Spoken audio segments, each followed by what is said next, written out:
welcome back to the channel.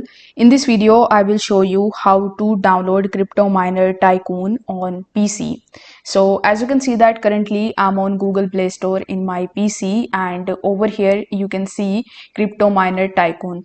Now once you scroll down a bit, you will see install on Windows option. So you need to simply click on this option, and as you can see that the setup of this app has been started downloading in my device. So this is install crypto miner Tycoon. So you can basically directly download and install its setup from Google Play Store in your PC.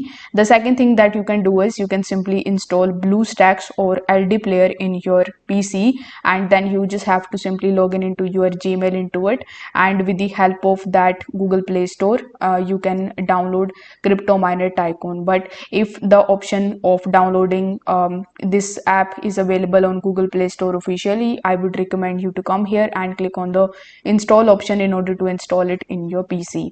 So if this video helped you out, consider subscribing to the channel. I will see you in the next one.